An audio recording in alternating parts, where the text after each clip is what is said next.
I shared a little meme on my socials that says, the most influential person in your life is the one that you refuse to forgive.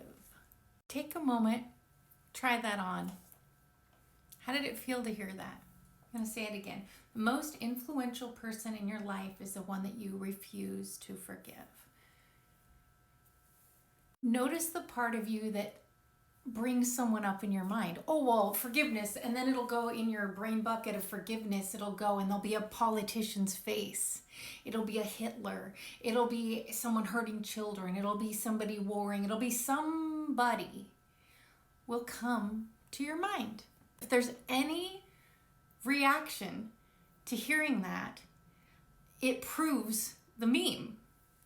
Here's the thing, a lot of people can hear that and not have a reaction. So when you hear the word forgiveness and your body doesn't stay at peace, and if your mind goes up into a file and thinks of someone that you can't forgive, that's the point. That is the influence right there. If it causes you to have any sort of outrage in your body where you are safe here and now, in the now moment, that's the only thing that's true, then that storyline is still holding influence.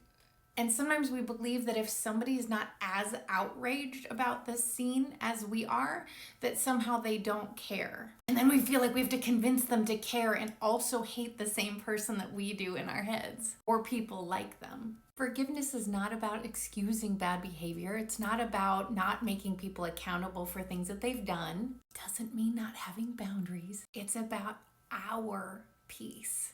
It's about them no longer actually having any influence on us anymore. The end of reactivity. And the craziest part is from a place of peace. When we hear about something, someone talks about it, and then it like, boom, stimulates that brain bucket and we open it up. The reason that we can't forgive somebody usually that's in that storyline is because in that storyline, they are outraged or are doing something harmful against another person, and they're seeing somebody as separate from themselves.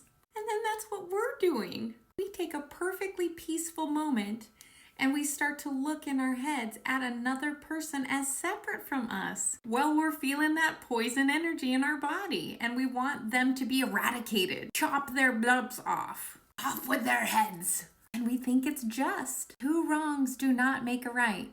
We are one. Everything is created in the now moment. So if we keep bringing in past events and stimulating them, in keeping separation and keeping pumping that poison in our body, and we're bringing that into this now moment, which is going directly into the mirror of a law of attracted base universe, and then we're expecting to not continue to see separation and wars, we're fooling ourselves. The way to true peace is keeping the peace, emitting the peace, and being the change.